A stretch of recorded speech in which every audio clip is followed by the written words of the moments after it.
আসসালামু আলাইকুম আপুরা, কি অবস্থা সবার? আশা করি সবাই ভালো আছো। তোমাদের জন্য আবারও আরেকটা নতুন ভিডিও নিয়ে চলে এলাম। আজকে হচ্ছে আমি একদম প্রপার ওয়েট লস জার্নি বা ব্লগই বানাতে যাচ্ছি।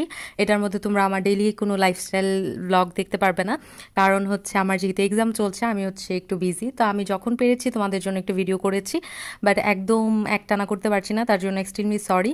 তো আমার এক্সাম শেষ হলে আবার আমি সুন্দর করে কন্টিনিউ করবো ইনশাল্লাহ। তো আমি হচ্ছে সকালে উঠে হচ্ছে ব্রেকফাস্ট করে নিয়েছিলাম একটা ডিম পোস্ট দিয়ে, আর এর আগে হচ্ছে আমি একটু গরম পানি খেয়ে নিয়েছিলাম। আর তোমরা যারা জানো না তাদের জন্য বলে দিই, এটা হচ্ছে আমার ওয়েট লস জার্নি ডে 4। তো আমি হচ্ছে ট্রাই করছি আমার ওজন কমানোর, তোমাদের সাথে নিয়েই ট্রাই করছি, দেখি কতটুকু কমাতে পারি। তো আমি সকালবেলা হচ্ছে শুধুমাত্র প্রোটিন জাতীয় খাবার খেয়েছি, মানে হচ্ছে আমি শুধুমাত্র ডিম খেয়েছি, তাও একটা, আর কোনো কিছু আমি সকালে খাইনি। তারপরে আমি একটা আনহেলদি জিনিস খেয়ে ফেলেছি, আর যেটা হচ্ছে চা। চা হচ্ছে খাওয়া একদমই ঠিক না ডায়েটের টাইমগুলোতে, বিশেষ করে হচ্ছে চিনি দিয়ে। তাও হচ্ছে আমি অর্ধেক চামচ চিনি দিয়ে হচ্ছে চা বানিয়ে খেয়েছি, কারণ বললামই তো যে চার প্রতি আমার অনেক একটা নেশা, এটা আমি খুব সহজে হচ্ছে ছাড়তে পারছি না। তা আমি হচ্ছে চার সাথে একটু মুড়ি দিয়ে খেয়েছি। তোমরা কারা এইভাবে খাও আমাকে কমেন্টে জানাবে, আমি কিন্তু খাই।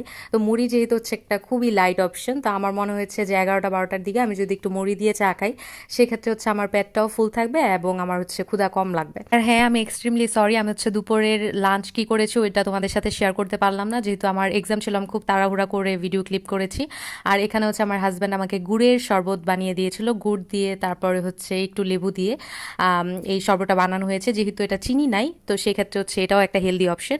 আমি লাঞ্চ করেছি আজকে বাসায় যেসব জিনিস বানিয়েছিল ওইগুলো দিয়েই। আমি হচ্ছে অল্প পরিমাণে ভাত নিয়েছি, সাথে হচ্ছে মুরগির মাংস, আর সাথে হচ্ছে একটা তরকারি রান্না করেছিল সবজি দিয়ে, ওইটাই হচ্ছে আমি আজকে দুপুরে খেয়েছি। তারপরে এটা হচ্ছে আমার ডিনার। তো আজকে ডিনারে আমি চিন্তা করেছি আমি স্মুদি বানাবো। তো স্মুদির জন্য হচ্ছে মেনলি আমি এখানে কলা, তারপর হচ্ছে বরফ, তারপর হচ্ছে ওটস, খেজুর, বাদাম এগুলো ইউজ করেছিলাম। খেজুর আর কলাটা ইউজ করা হয়েছে মেনলি সুইটনেসটা যাতে ঠিক থাকে। আর আজকে যেহেতু আমি হচ্ছে ওটস বানানা স্মুদি বানাচ্ছি, তাই হচ্ছে বানানা আর ওটস তো থাকবেই।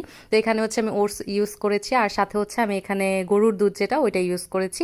আর সাথে যেহেতু অনেক গরম পড়েছে, একটু বরফ দিলে ভালোই লাগে। তোমরা চাইলে বরফটা স্কিপ করতে পারো, বা তোমরা চাইলে শুধুমাত্র দুধ, কলা আর হচ্ছে ওটস দিয়ে ব্লেন্ড করে নিতে পারো, ওইটাও কিন্তু খুবই টেস্টি হয়। তো আমি এখন আমার স্মুদিটা বানিয়ে নিলাম। এটাই হচ্ছে আমি 6টার দিকে খেয়ে ফেলবো, সন্ধ্যা 6টার দিকে, এরপরে আমি আর কিছু খাবো না।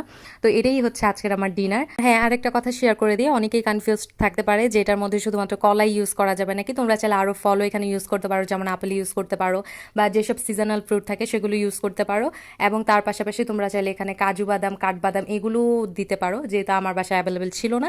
তাই হচ্ছে আমি যেসব দেশি বাদাম থাকে ওইগুলো হচ্ছে একটু ভেজে তারপর হচ্ছে দিয়ে নিয়েছি। এখন হচ্ছে স্মুদিটাকে আমি একটু সুন্দর করে সাজিয়ে নিচ্ছিলাম, যেহেতু হচ্ছে খাবার দেখতে সুন্দর হলে হচ্ছে ওই খাবারটা বেশি খেতে ইচ্ছে করে। তা আমি চেষ্টা করি যে একটু সুন্দর করার, যতটুকু পারি, ওইরকম তো আর পারি না, বাট যতটুকু পসিবল আমি ট্রাই করি একটু সুন্দরভাবে সাজিয়ে খাওয়ার জন্য। তো আমার রেসিপি আজকের মতো এখানেই শেষ। আর সকালের যে ডিম পোস্ট বা ডিম ভাজিটা আমি খাচ্ছিলাম, তখন হচ্ছে আমার হাত অনেক বেশি কাঁপছিল। তো অনেকে বলতে পারে যে চামচ দিয়ে ডিমটাও কাটতে পারছে না, তাই আমি একটু বলে দিলাম, যেহেতু আমি হচ্ছে খুব সচরাচর এইভাবে ডায়েট করি না। আমার লো প্রেশারের সমস্যা আছে, তাই হচ্ছে আমার প্রেশারটা লো হয়ে গেলে আমার হাত পা কাঁপা শুরু করে, বেশি ক্ষুধা লাগলে এমন হয়। তো অনেকেরই হয় হয়তো, বা অনেকেই রিলেট করতে পারবে।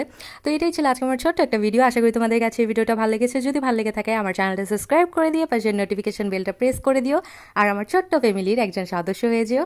যদি আমার সাথে কথা বলতে মন চায় বা যে কোনো কিছু জিজ্ঞাসা করতে মন চায়, সেক্ষেত্রে কিন্তু তোমরা কমেন্ট বক্সে কমেন্ট করতে পারো, আমি কিন্তু সবার কমেন্টের রিপ্লাই দিয়ে থাকি।